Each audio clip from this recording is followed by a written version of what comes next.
introduction, comment il faut se conduire dans sa maison. Nous continuons donc avec ce thème que nous avions commencé. On en a parlé dès dimanche, sauf le dimanche passé où le Saint-Esprit avait conduit les choses selon lui. Comment il faut se conduire dans la maison de Dieu. 1 Timothée 3, 14 à 15. Je t'écris ces choses avec l'espérance d'aller bientôt vers toi. Mais afin que tu saches, si je tarde, comment il faut se conduire dans la maison de Dieu, qui est l'église du Dieu vivant, la colonne et l'appui de la vérité. Amen. Nous avions dit que ce message s'adressait aux pasteurs et aux responsables des églises, mais aussi à tous les fidèles, à tous ceux qui fréquentent l'église. Et deuxièmement, nous avons dit que ce message était une mise en garde de Dieu envers ceux qui viennent dans sa maison, mais qui se conduisent selon eux. Et troisièmement, nous avions dit que ce message était un encouragement de Dieu envers ses enfants qui viennent pour les chercher, les servir de tout leur cœur. Et quatrièmement, nous avons dit que ce message vise à ôter l'ignorance et à donner de la connaissance sur le comment on doit se conduire dans la maison de Dieu afin de jouir de toutes les richesses de sa maison. Nous avons dit que dans cette introduction, nous avions 6 informations importantes en rapport avec ces passages, ces versets 15 de 2 Timothée 3, de 1 Timothée 3 plutôt, où nous avons tiré ces thèmes. Et nous avions parlé jusqu'il y a des dimanches des 2 premières informations. Nous avons dit à qui Paul s'adressait. C'était un jeune pasteur qui était à la tête d'une grande église, mais qui commençait à sortir de la ligne tracée par Dieu suite aux faux enseignements et à des mauvaises doctrines qui étaient petit à petit introduites dans la maison de Dieu. C'est pour cela que Paul lui dit, je t'écris. Et par Timothée, le Saint-Esprit s'adresse à tous les hommes de Dieu, à tous les pasteurs, mais aussi à tous les fidèles.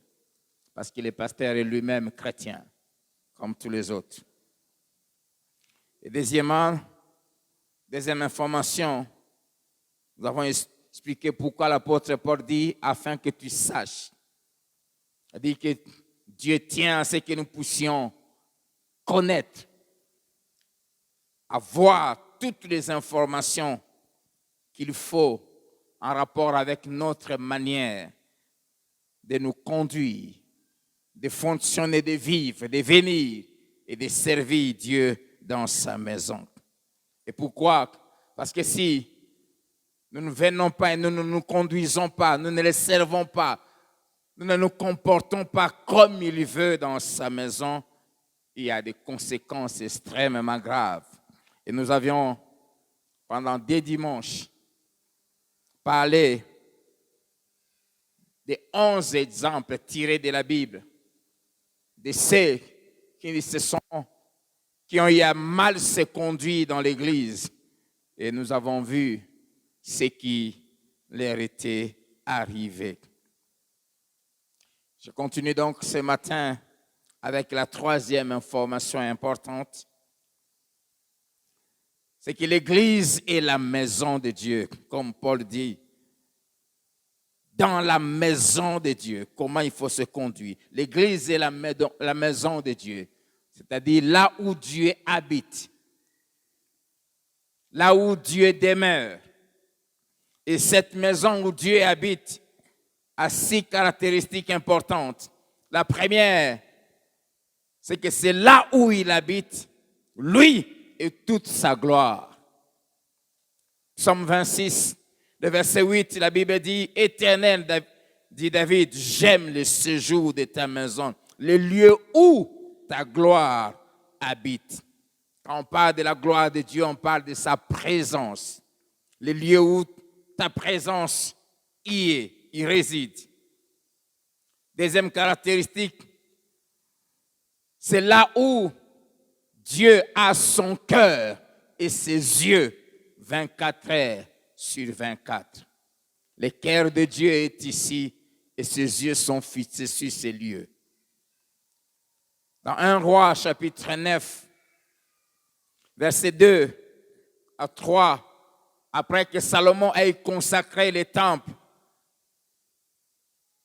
dans tout le chapitre 8, Dieu va lui répondre en disant, la Bible dit, l'Éternel apparut à Salomon une seconde fois, et comme il lui était apparu à Gabaon. Et l'Éternel lui dit, j'exauce ta prière et ta supplication que tu m'as adressée. Je sanctifie, c'est-à-dire je mets à part, je consacre. Je sanctifie cette maison que tu as bâtie pour y mettre à jamais mon nom. Et j'aurai toujours là mes yeux et mon cœur. J'aurai toujours là. Ce lieu est un lieu sanctifié. Et Dieu a toujours 24 heures sur 24 ses yeux ici. Amen. Il a aussi son cœur ici. Pourquoi? Parce que ses intérêts sont ici. Toute sa gloire est ici. C'est pour cela que je nous supplie, je vais nous supplier tous ces dimanches. Il ne faut jamais faire n'importe quoi ici. Il ne faut jamais jouer ici, en cet endroit. Là, j'aurai toujours mes yeux et mon cœur.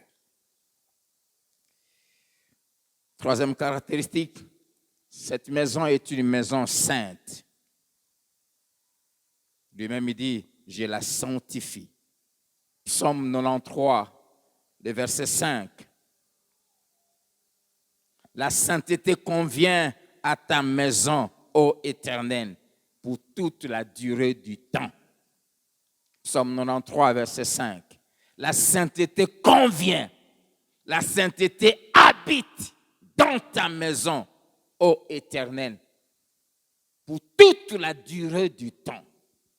Ce lieu est un lieu où habite la sainteté de Dieu.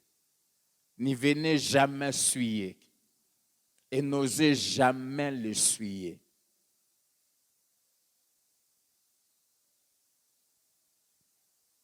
Quatrième caractéristique, sa maison est une maison de prière pour tout le peuple de la terre. Exode 25, verset 22. C'est là, dit Dieu, que je me rencontrerai avec toi et je te donnerai tous mes ordres. Quand Dieu a demandé à Moïse de construire le tabernacle, il dit, c'est là que je veux me rencontrer avec toi. C'est là qu'on va se parler. C'est ici que Dieu vient nous rencontrer. Si c'est chez lui. C'est pour cela qu'il nous invite tous les mercredis, ici, tous les jeudis, ici, et tous les dimanches. Et de temps en temps, au moins tous les 2 mois, il nous invite pour un long moment, toute une semaine de séminaire ou de prière. C'est dommage si tu as l'habitude de ne pas venir. C'est là, c'est ici que nous le rencontrons, que nous parlons avec lui. Marc chapitre 11, verset 17. Jésus dit, il est écrit, il rappelle, ma maison sera appelée une maison de prière pour toutes les nations. Une maison de prière. Si tu veux devenir un homme de prière, une femme de prière, apprends à venir ici. Non seulement comme nous sommes ici, mais apprends à venir seul. Comme tous les jours, on ouvre les temples de 12h à 13h pour que celui qui veut venir parler avec Dieu seul, qui vienne le faire. Et gare à toi si toi tu viens pendant ce temps faisant semblant de prier pour faire autre chose. Ma maison est une maison de prière. Mais il y a toujours des gens qui veulent la transformer à autre chose. Comme il blâmait les pharisiens, il dit, mais vous en avez fait une caverne de voleurs. Ne transformez jamais la maison de Dieu à autre chose. Ici, quand on vient ici, c'est pour la prière. 5e caractéristique, c'est là où on entend la voix de Dieu. C'est là où Dieu nous parle. Dans Nombre chapitre 7, le verset 89, Dieu dit à Moïse, la Bible dit, lorsque Moïse entrait dans la tente d'assignation, dit dans les tabernacles, dans les temples, dans la maison de Dieu, pour parler avec l'Éternel, il entendait la voix qui lui parlait du haut du propitiatoire et il parlait avec l'Éternel. Quand nous venons ici, ce n'est pas seulement pour parler à Dieu, mais aussi pour entendre Dieu. C'est pour cela qu'il faut avoir des oreilles spirituelles très aiguisées. Dieu peut nous parler par un cantique qu'on chante, nous tous, mais c'est tout un message pour toi. Dieu peut nous parler par la prédication, comme maintenant il nous parle, nous tous. Dieu peut nous parler par une prophétie. Dieu peut nous parler par un frère à côté. Et Dieu peut nous parler simplement par quelqu'un qui le met à tes côtés, sans même qu'il ouvre sa bouche. Quand on vient dans la maison de Dieu, on va écouter sa voix. Est-ce que quelqu'un, depuis qu'il est là, a écouté la voix de Dieu? Amen. Je bénis Dieu pour l'homme de Dieu, le pasteur Zaché. Pendant qu'on chantait ici, Dieu lui a parlé. Il est venu m'a soufflé à l'oreille. Dieu m'a dit que dès ce dimanche de Pentecôte, commence la saison de moisson. Dieu parle. Le Dieu de la Bible parle. C'est ça, non? C'est pour cela, ne sois jamais distrait quand tu es à l'église. C'est pour cela, quand tu viens à l'église, éteins tes téléphones. Ne mets même pas sous mode vibraire. Éteins. Éteins.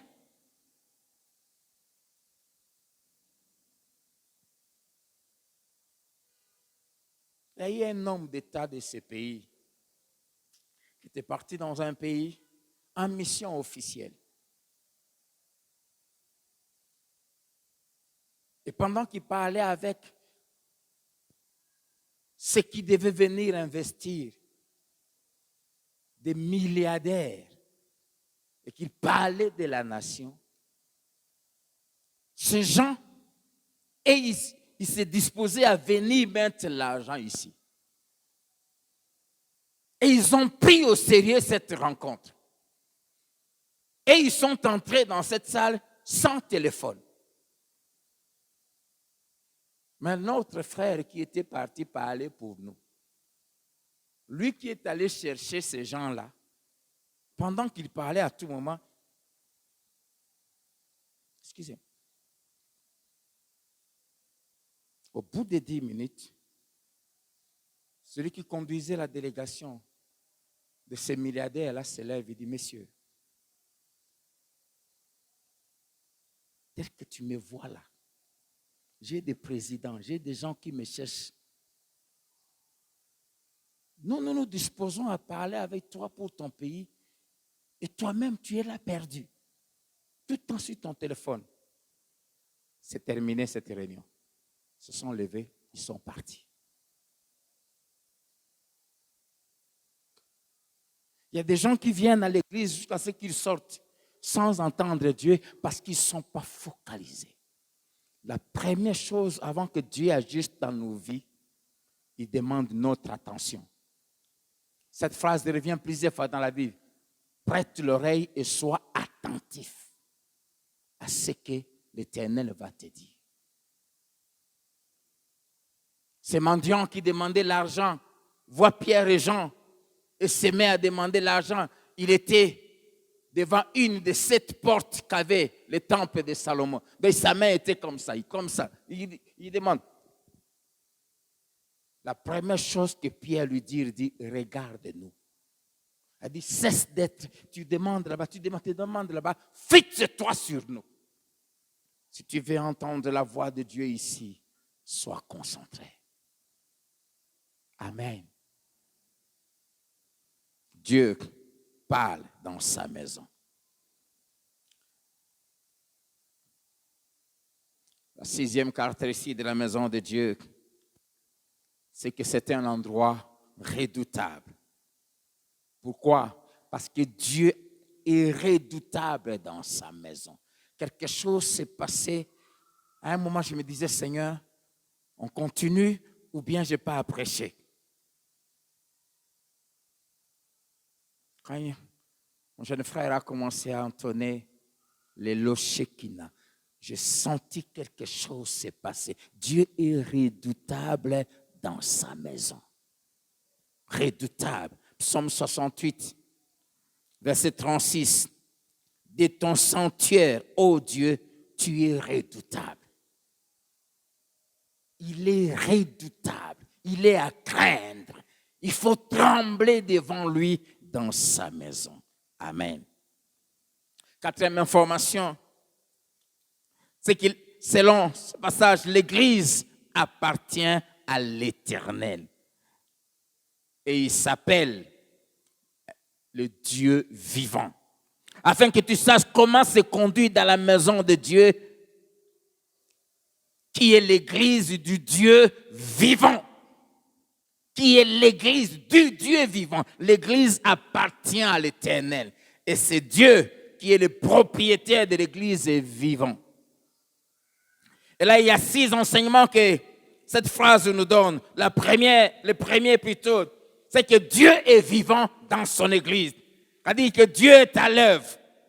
Dieu agit. Dieu n'est pas distrait dans sa maison. Dieu voit tout ce qui se fait dans sa maison. Et il ne reste pas sans réagir. Jésus a dit, mon Père agit jusqu'à présent. Et moi aussi j'agis. Deuxième enseignement, c'est que la maison de l'Église plutôt appartient à Dieu.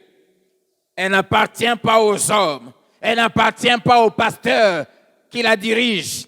Elle n'appartient pas aux responsables ni aux anciens. L'Église appartient à Dieu. Le pasteur n'est qu'un gestionnaire, n'est qu'un travailleur. Matthieu 16, verset 18, Jésus dit à Pierre, tu es Pierre et sur cette pierre, je bâtirai, j'aime ça, mon église. Chers pasteurs, les églises locales sur lesquelles Dieu nous a établis ne nous appartiennent pas.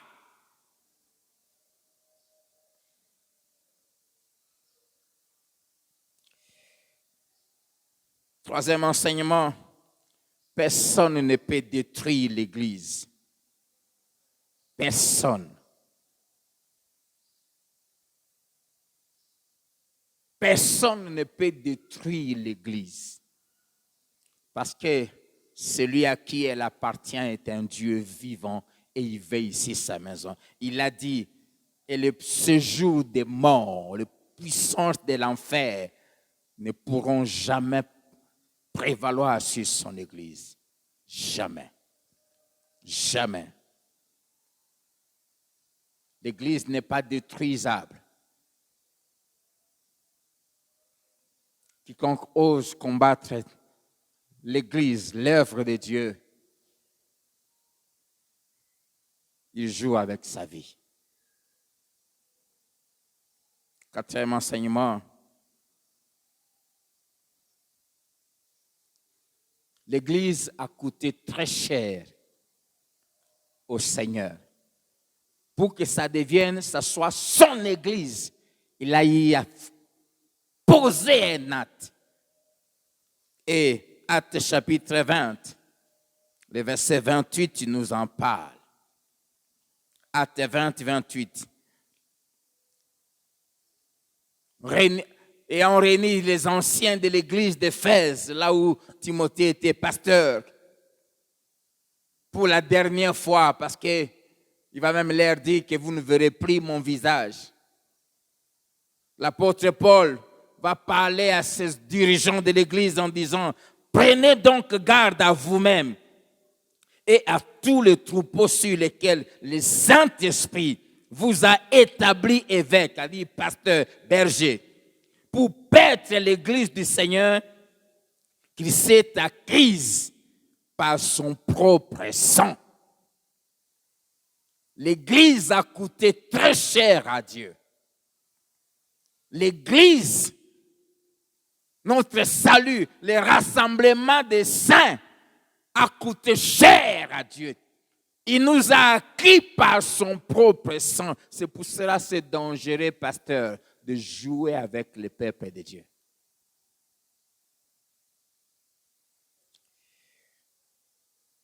C'est pour cela que c'est dangereux, chers frères et sœurs, de jouer avec l'Église, de jouer avec l'œuvre de Dieu. L'Église a coûté à Jésus son sang. Il s'est acquis l'Église par son propre sang. C'est pour cela qu'il a ses yeux et son cœur où? Dans son Église. Il y a mis sa vie.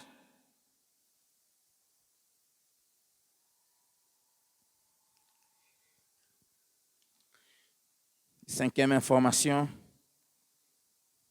Selon Actes 20 et 28 que nous venons de lire, c'est le Saint-Esprit qui est le patron de l'Église. Et il la gère par le biais des hommes qu'il a établis à la tête de cette Église. Prenez donc garde à vous-même et à tous les troupeaux sur lesquels le Saint-Esprit vous a établi. Évêque, pasteur. C'est le Saint-Esprit qui a conçu l'Église, qui a accouché l'Église. L'Église est née le jour de la Pentecôte. Par la prédication de Pierre ce jour-là. Et c'est lui qui gère l'Église. C'est lui qui administre l'Église. C'est lui qui conduit l'Église. C'est lui qui établit. C'est pour cela qu'on ne s'établit pas dans l'Église. Qui établit? C'est le Saint-Esprit. Prenez garde à vous-même et aux troupeaux sur lesquels le Saint-Esprit vous a établi. On ne se fait pas. Le Saint-Esprit, c'est lui qui établit dans l'Église. Et sixième information, c'est Jésus qui est le chef de l'Église. La tête. Colossiens 1, 18. Il est la tête du corps de l'Église. Éphésiens 5, versets 22 à 27, la Bible dit, il est le chef de l'Église, qui est son corps et dont il est le sauveur. Verset 24, l'Église lui est soumise, c'est-à-dire l'Église doit se conformer à sa volonté. Verset 25, il aime son Église et il s'est sanctifié, il s'est mis à part pour elle. Et c'est lui qui la purifie par le Saint-Esprit. Verset 26, il la sanctifie par la parole.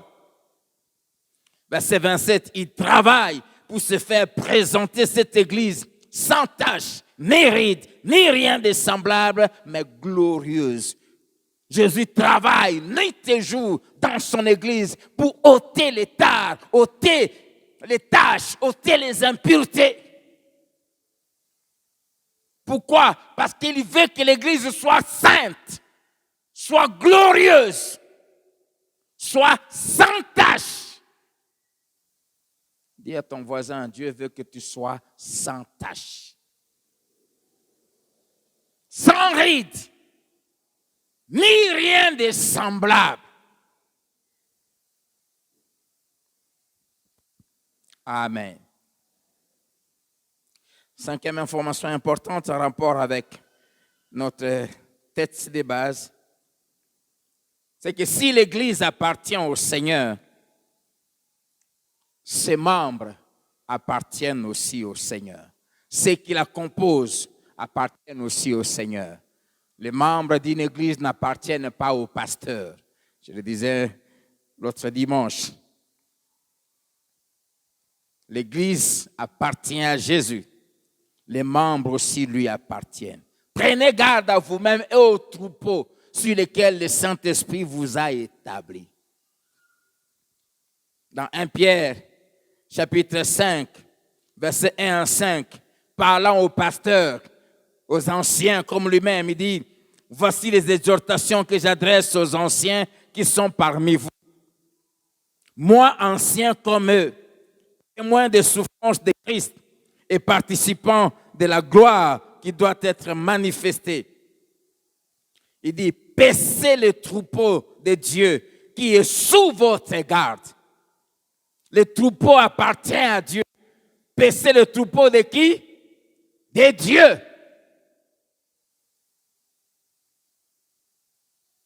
Qui sont sous votre garde, non par contrainte, mais volontairement selon Dieu, c'est-à-dire conformément aux prescriptions de Dieu. Non pour un gain sordide, mais avec dévouement. Non comme dominant sur ceux qui vous sont échus en partage, mais en étant les modèles du troupeau.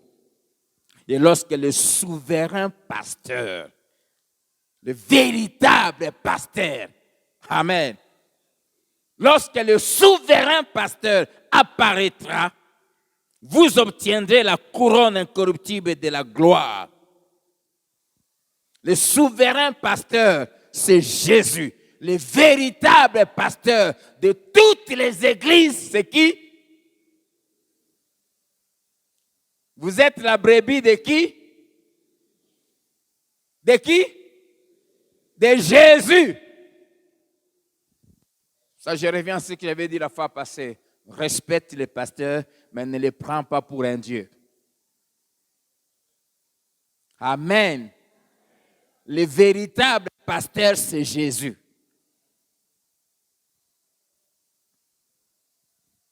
Cessez d'adorer les hommes de Dieu. Cessez de les prendre comme pour je ne sais qui.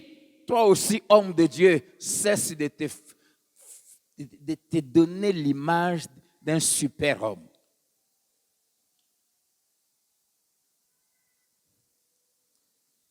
Lorsque le souverain pasteur apparaîtra, le pasteur aura sa récompense et son salaire pour le travail qu'il a fait, s'il l'a fait selon les normes de Dieu.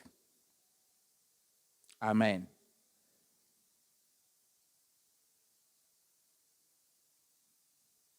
C'est pour cela, j'aime ce que Josaphat a fait, a dit plutôt au juge qu'il avait établi pour juger son peuple, juger le peuple. Dans 2 Chroniques 19, versets 5 à 7, la Bible dit, il établit des juges dans toutes les villes fortes du pays. Et il dit aux juges, prenez garde à ce que vous ferez, car ce n'est pas pour les hommes que vous prononcerez des jugements, c'est pour l'Éternel qui sera près de vous quand vous le prononcerez. Cher pasteur, l'Éternel est près de nous quand nous dirigeons son peuple. Maintenant, que la crainte de l'Éternel soit sur vous. Veillez sur vos actes, car il n'y a chez l'Éternel, notre Dieu, ni iniquité, ni égard pour l'apparence des personnes, ni acceptation des présents. Chers bien-aimés serviteurs de Dieu, prenons garde, veillons sur nos actes, sur nos comportements, sur nos paroles, nos attitudes vis-à-vis des brebis que Dieu a placées sous notre direction. Sixième et dernière information en rapport avec ce passage de 1 Timothée 3, c'est que l'apôtre Paul définit l'Église. Il dit, afin que tu saches, si je tarde, comment il faut se conduire dans la maison de Dieu, qui est l'Église du Dieu vivant, la colonne et l'appui de la vérité. Je prie que Philadelphie soit vraiment la colonne et l'appui de la vérité. L'Église a perdu ça. L'Église de Jésus-Christ, dans ces deux dimensions, la première, l'Église universelle, qu'on appelle corps de Christ, qui est l'ensemble de tous ceux dans le monde entier qui ont dit oui à Jésus comme Sauveur et Seigneur. Ce corps spirituel, c'est ça le corps de Christ. Mais ce corps spirituel, pour se construire, pour se bâtir, pour grandir, Dieu l'a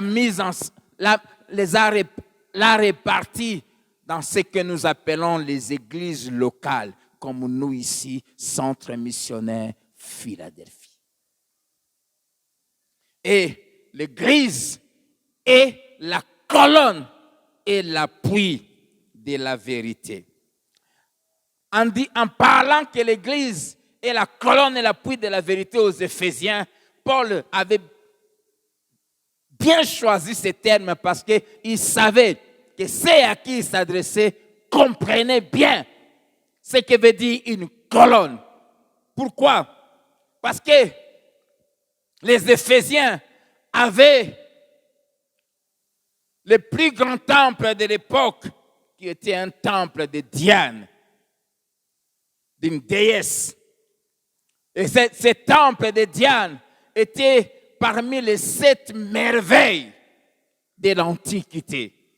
Ce temple avait 127 colonnes, de grosses colonnes qui le soutenaient. Et ces colonnes ont été placées pendant plusieurs années, chacune par un roi. Toutes ces colonnes étaient en marbre, couvertes d'or et enchâssées de joyaux. Et ces colonnes soutenaient cette glorieuse structure immense. Et en leur disant que l'Église est la colonne de la vérité, il voulait dire que l'Église a pour mission de soutenir la vérité. Et en disant que l'Église est l'appui, il voulait dire que l'Église contient les fondations sur lesquelles repose la vérité. L'Église est la fondation. L'Église est le pilier qui soutient la vérité. C'est ça la mission de l'Église. Dans ce monde corrompu, soutenir la vérité.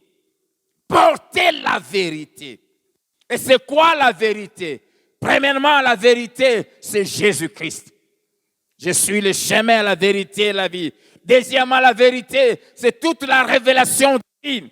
L'ensemble des enseignements de Jésus-Christ et de ses saints apôtres. Troisièmement, la vérité, c'est toute la parole de Dieu, de Genèse 1:1 à Apocalypse 22:21. Et ce matin, vers 2h du matin, j'ai lisé cette parole qui m'a fait beaucoup de bien. Dans Luc 17, Jésus dit, il est facile que les cieux et la terre passent, que ne l'est un seul trait de lettre de la loi qui doit tomber. C'est facile pour Dieu, en un clin d'œil, de faire disparaître les cieux de la terre, et il le fera. Mais il dit que c'est difficile et impossible pour Dieu de laisser un seul trait de lettre de cette parole sans s'accomplir. J'aimerais nous dire que toute la parole de Dieu s'accomplira. Elle s'est accomplie et elle va s'accomplir. C'est ça la vérité. Et l'Église doit la connaître et la soutenir. L'Église doit protéger la vérité de l'Évangile. L'Église doit soutenir la vérité. Comment? En faisant 7 choses. 7. La première, l'Église doit croire à la vérité.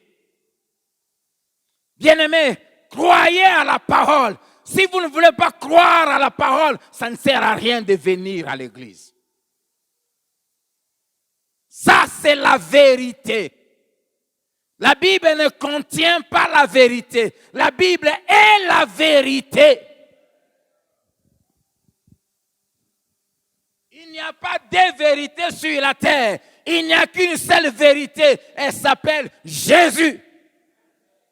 Et de Genèse à Apocalypse, un seul mot traverse toutes les pages.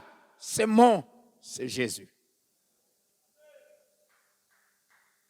Un seul mot. C'est pour cela qu'il a dit, depuis la loi, c'est-à-dire depuis Genèse, jusqu'au prophète, jusqu'à Malachie, c'était, quand il parlait, c'était ça qui était la Bible.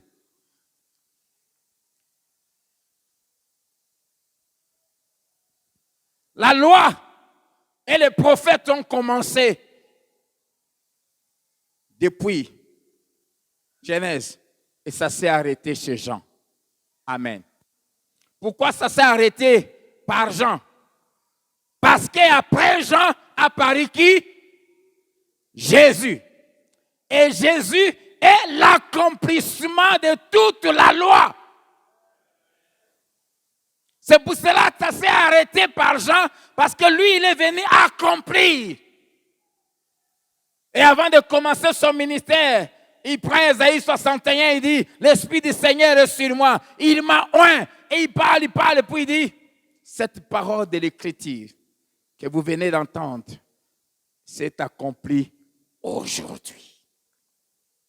Amen. Mais, si vous rentrez dans Ésaïe, ce passage continue. Pour annoncer une année de grâce, c'est-à-dire une année, une saison de grâce et de jugement. Mais quand Jésus arrive de grâce, il met point. Pourquoi? Parce qu'il est venu accomplir jusqu'à ce niveau-là. La partie qui suit viendra après. Amen. La virgule entre grâce et jugement est séparée par l'Église.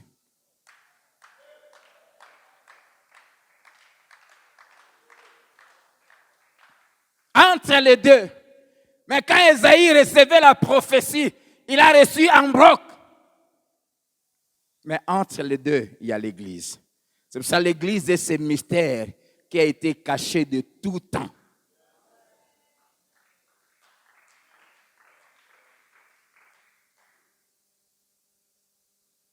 Il revient bientôt pour accomplir la deuxième partie, le jugement. Et si la première partie s'est accomplie, j'aimerais t'assurer que la deuxième s'accomplira certainement. Parce que les cieux et la terre peuvent être effacés facilement, mais jamais la parole de Dieu. Elle est la vérité. Qu'on croie en elle ou pas, qu'on la néglige ou pas, on finit par attester sa véracité. Et plusieurs comme cet homme riche, attesteront la véracité de la parole, mais en enfer. Méprisez-nous aujourd'hui, méprisez la parole, méprisez les hommes de Dieu, méprisez l'église, méprisez la prédication, tout ce qu'on prêche ici. Un jour, tu attesteras comme cet homme dans le séjour des morts. Là, dans le tourment, la Bible dit, levant les yeux, il voit Abraham et Lazare, son ancien travailleur sur la terre, dans la gloire. Et il dit, Père Abraham, demande à Lazare de mettre son doigt dans la bassine d'eau et qu'il me fasse tomber, ne fût-ce qu'une goutte, car je souffre cruellement ici dans ces flammes. Méprise la parole. Tu attesteras la vérité de cette parole. Abraham lui dit, ce n'est pas possible. Entre vous et nous, il y a un grand abîme qui nous sépare. Il va dire ceci. Père Abraham, je t'en supplie, envoie Lazare, qu'il rentre dans le monde, qu'il aille avertir mes 5 jeunes frères qui mènent une vie de désordre comme moi j'ai mené, afin qu'ils puissent les, j'aime ça, attester, certifier la véracité de ces choses ici. Abraham lui a dit, ils ont Moïse et les prophètes. Ils ont la vérité. Ils ont la Bible. Ils ont des pasteurs que Dieu a placés là-bas. Ils ont Timothée à Lubumbashi qui l'écoute. Cet homme dit, non. Si quelqu'un qui était déjà mort revient, ce que cet homme oubliait, c'est que Lazare n'était pas un mort. Il dit, si quelqu'un de mort va leur dire, ressuscite et va leur dire que ces choses-là sont vraies, ils croiront. Abraham lui dit non. S'ils n'écoutent pas Moïse et les prophètes, ils ne croiront pas, même si un mort revenait à la vie. Vous qui cherchez les miracles, si les miracles devaient amener les gens à la repentance, à la conversion, le monde entier serait converti. Parce que les miracles, Dieu les opère tous les jours. Moi-même, je suis un miracle. Toute ma famille savent que je devais mourir avant 18 ans.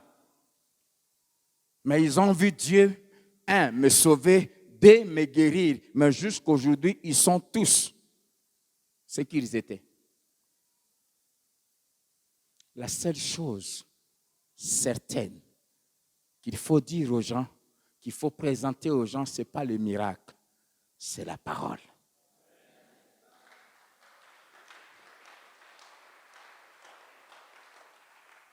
C'est la vérité. Et la parole est la vérité. Je t'en supplie, crois la Bible. Quand Dieu dit A, c'est A. L'Église doit croire. Ce qui est triste, c'est que beaucoup viennent à l'Église, mais ils ne croient pas ce que la Bible dit. Ils ne croient pas quand Dieu dit, je prends soin de vous. Ils ne croient pas à ça. Ils ne croient pas quand Dieu dit, c'est pour cela qu'ils ne savent pas défendre ça. Voilà pourquoi vous vivez dans la corruption. Voilà pourquoi vous mentez. Voilà pourquoi vous volez. Parce que vous ne croyez pas que l'Éternel est ton berger et que tu ne manqueras de rien. Et quand tu te mets à voler comme les autres, tu es en train de discréditer la vérité. L'Église doit croire à la vérité. Croire et y rester ferme. L'Église, deuxièmement, doit lire et mémoriser la vérité. Les chrétiens que nous sommes, nous devons lire la Bible et la mémoriser.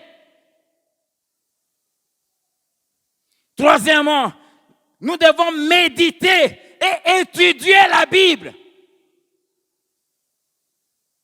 Investissez de l'argent pour connaître la Bible. Achetez plusieurs versions. Étudiez la Bible. Investissez le temps.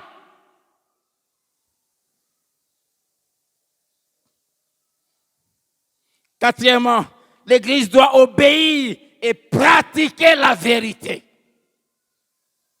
Obéir à la vérité. Et la pratiquer, la vivre. Cinquièmement, l'Église doit défendre la vérité.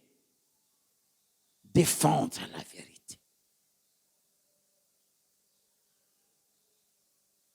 Paul dit, dans Philippiens 1,16, il dit, j'ai été établi pour la défense de l'Évangile. Nous devons apprendre à défendre la vérité. Et la vérité, on la défend plus par notre vie. Amen. Défendre la fidélité, car la Bible parle de la fidélité dans le mariage. Et on la défend en étant fidèle à sa femme et à son mari. Défendre la pureté du corps. Jeunes gens, c'est en se gardant. Alors qu'aujourd'hui, la science, on fait sortir toutes sortes de formules, de paroles pour convaincre les jeunes gens à vivre dans la débauche, dans la pensée de Dieu. Hommes et femmes doivent entrer vierges dans les mariages.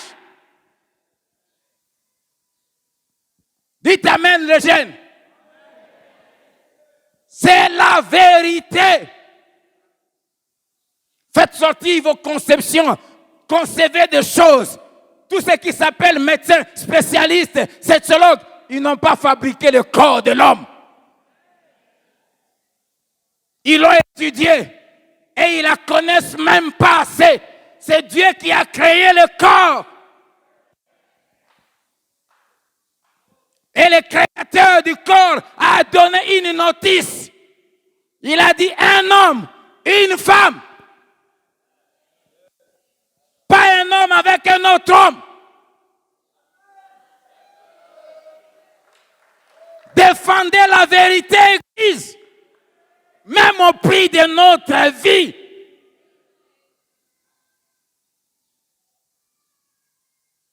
Défendez la vérité. La corruption est un péché.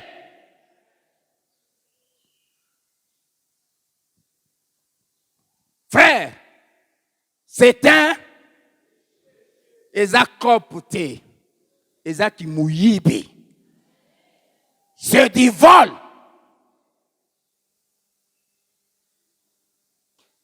Défendons la vérité. La vérité, c'est ce que la Bible dit. Ce livre n'est jamais démodé. Il ne sera jamais démodé. Tout celui qui le méprise finit toujours, quand il va vivre les conséquences, à lui donner raison. Tous. Tous. Un grand général de l'époque de Mobutu mourant en Belgique réunit ses enfants. Il leur dit, nous avons fait des choses abominables. Nous nous sommes vendus au diable, mes chers enfants. Ce que la Bible dit, c'est la vérité. Ne suivez pas mon chemin. Croyez à la Bible.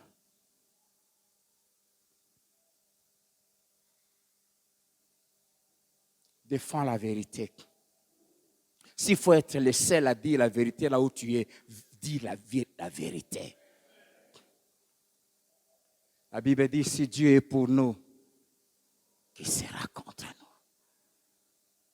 Et tu ne vas pas me dire, non, ça je ne savais pas. Dieu a écrit la Bible dans la conscience de chacun de nous. Quand tu voles là, tu sais que c'est mauvais. Tu sais que c'est mauvais. N'est-ce pas? La preuve est que tu t'arranges qu'on ne t'attrape pas.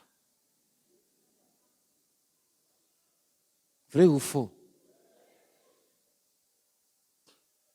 Quand tu trompes ta femme là, tu sais que c'est mauvais. Tu le sais. Tu le sais. Pourquoi tu éteins le téléphone en ce moment? Pourquoi il y a tant de codes compliqués dans ton téléphone? Pourquoi? C'est parce que tu sais qu'il y a des choses mauvaises dedans. Quand tu te masturbes, tu sais que c'est mauvais.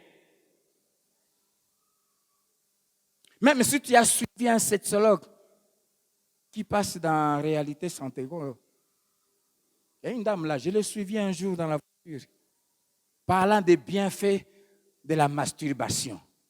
Bêtise. Mais ce qui prouve que c'est mauvais, c'est que tu t'arranges à bien fermer.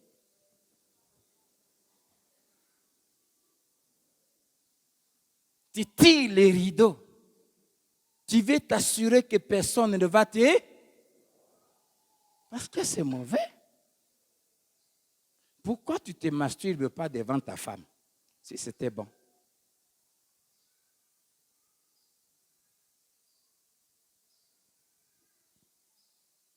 La Bible est là, dans la conscience. Je parlais avec un grand de ces pays un jour. Et il disait, bon, je ne parlais pas avec lui, mais j'étais là où il parlait avec Bapir Petit Naï. Il a dit, cher petit frère, c'est compliqué d'être avec une seule femme. Simplement, ce qu'il faut simplement savoir, c'est comment ne pas se faire attraper. Si je vous cite les noms, mais quand tu le vois à la télé, Yoka français, je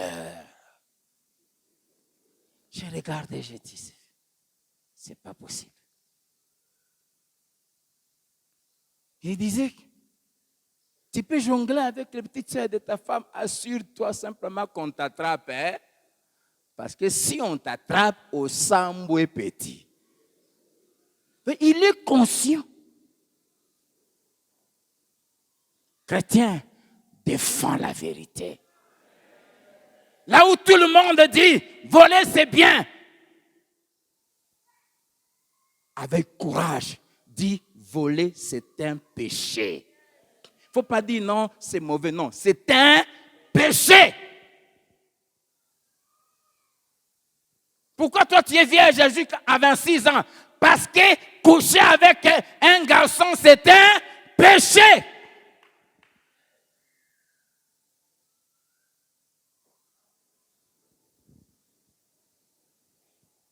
C'est un péché. Même si tu ne veux pas croire, c'est un péché.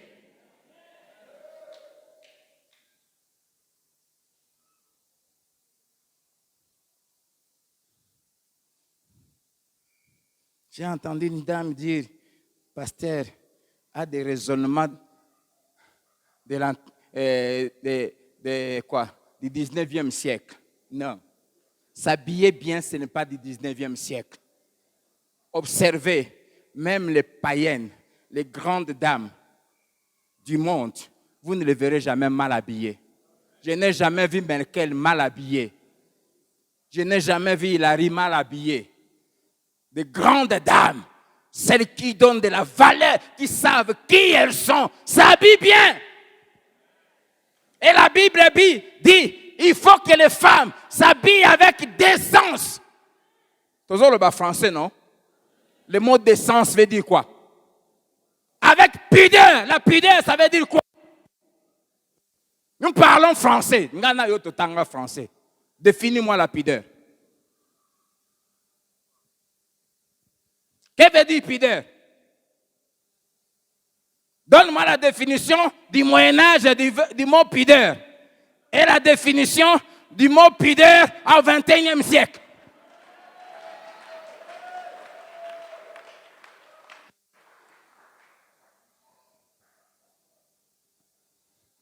Ici, c'est écrit que les femmes s'habillent avec pudeur. Si je dois rester le seul pasteur à condamner ça, ici, je vais condamner ça. C'est la vérité.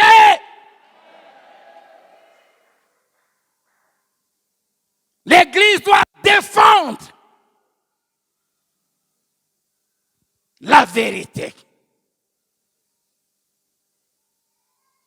Celle dans ma famille, une cousine à ma mère, un colonel de l'époque veut l'épouser deuxième femme.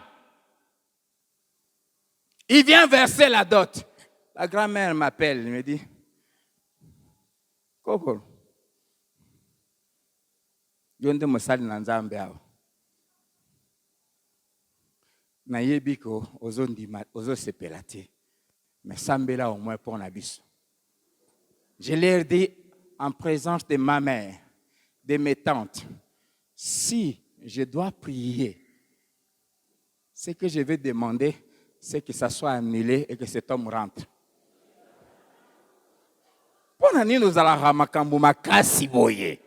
Ils appellent ça Makambo Makas. Ce n'est pas Makambo Makas, c'est la vérité.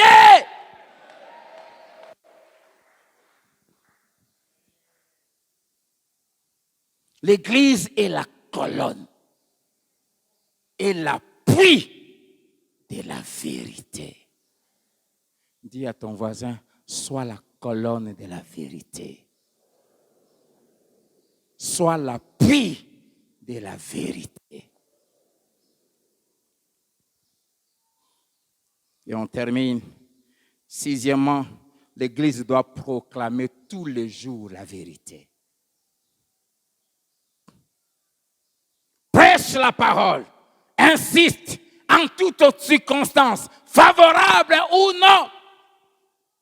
Car il viendra un moment où les hommes ne supporteront plus la vérité. Et aujourd'hui, les hommes ne supportent plus la vérité, même à l'église. Pendant que je parle, la prière grince les dents. Je sais que beaucoup de tonganga lelo mingi. Surtout toi qui me suis. Mais c'est la vérité. Et l'apôtre Paul dit, nous n'avons pas d'arme contre la vérité. Il n'y a aucune arme contre la vérité. La vérité s'impose. C'est pour cela qu'il faut la proclamer. Même si on n'aime pas l'entendre, il faut la proclamer, il faut la répéter, il faut la répéter, il faut la répéter jusqu'à ce que ça entre. Et chaque dimanche, quand tu viendras ici, tu entendras la vérité. Proclame la vérité. Prêche la vérité. Dis la vérité.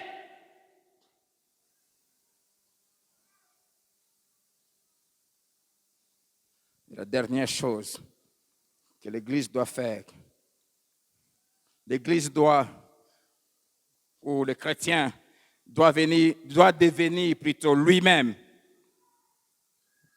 cette lettre écrite de l'Évangile, cette vérité que tout le monde doit lire. De Corinthiens 3, le verset 3, vous êtes manifestement une lettre de Christ, écrite par notre ministère, non avec de l'encre, mais avec l'Esprit du Dieu vivant, non sur des tables de pierre, mais sur des tables de cœur, sur des tables de chair, sur le cœur.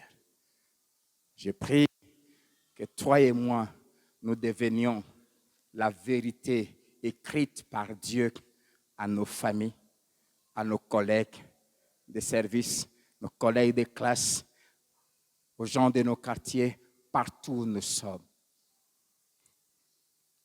Tout le monde doit lire en te regardant que Dieu est amour. Amen.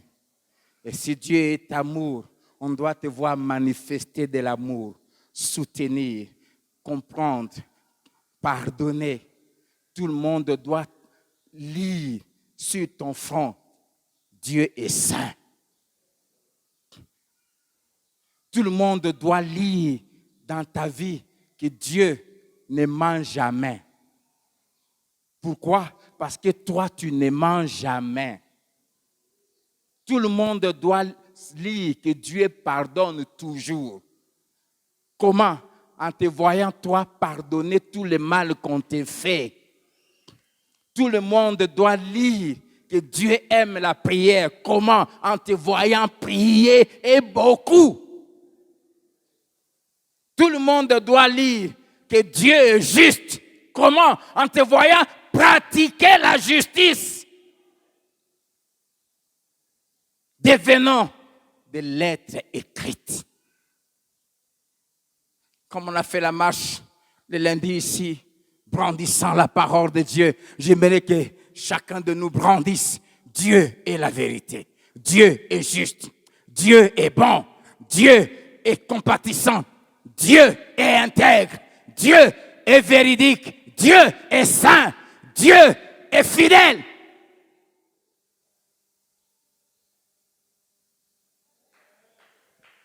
Défendons, protégeons, proclamons la vérité. Que Dieu nous bénisse.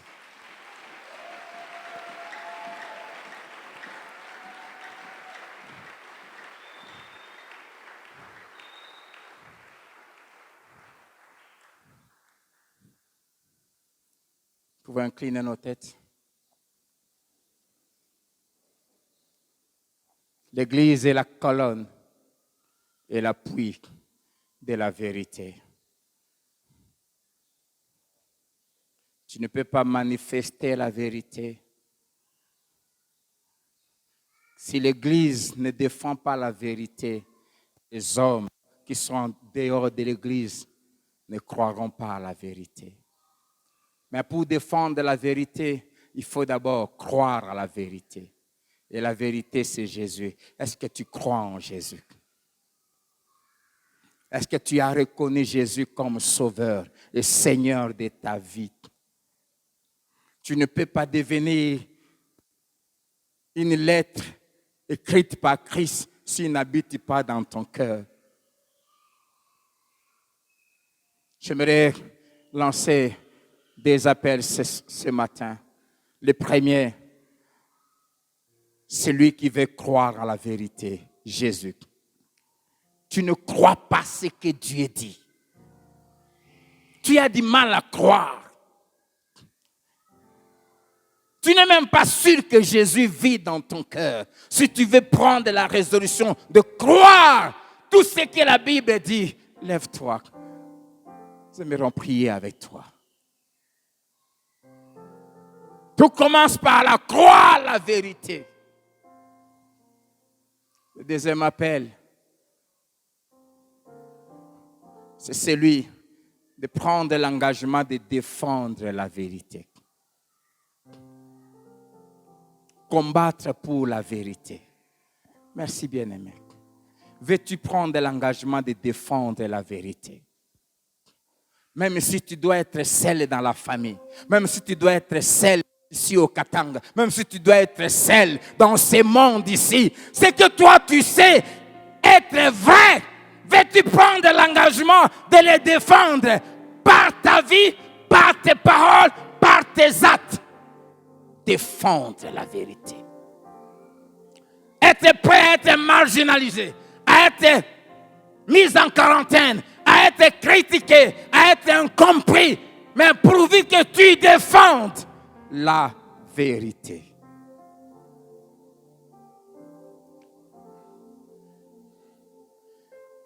Parle au Seigneur, dis Seigneur, ce matin, Je prends l'engagement de défendre la vérité. Si ça doit être au prix de ma vie, je prends l'engagement. Si ça doit être au prix de mon travail, je prends l'engagement. Si ça doit être au prix de perdre toute ma famille, que je me retrouve seul, je prends l'engagement de défendre la vérité. Prions le Seigneur.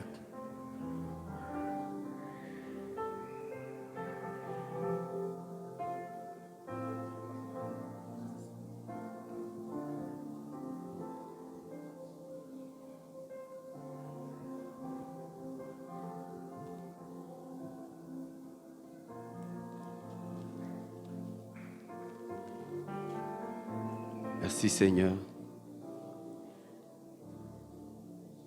Père, nous te disons merci. Seigneur, tu as voulu que nous soyons et que nous puissions être réellement l'Église. Être cette Église qui est la colonne et l'appui de la vérité. Seigneur, peu importe les temps, les événements et les circonstances, défendre la vérité, dire la vérité, croire en la vérité, ô Éternel Dieu Saint. Seigneur, pas pour un temps, mais pour toute la vie. Accorde, ô Éternel Dieu Saint, cette assemblée à Philadelphie, à être cette église qui est la colonne et l'appui de la vérité. Seigneur, merci, ô Éternel Dieu Saint, par ta grâce, tu nous rends capables de le faire. Et nous allons là y arriver jusqu'à la fin de notre vie, être ceux qui vont défendre la vérité. Peu importe ce que cela va nous coûter. Peu importe les événements, les circonstances, les moments, les lieux. Si nous allons toujours dire la vérité, croire en la vérité et défendre la vérité pour ta gloire, au nom de Jésus. Amen. Amen. Nous pouvons acclamer le Seigneur.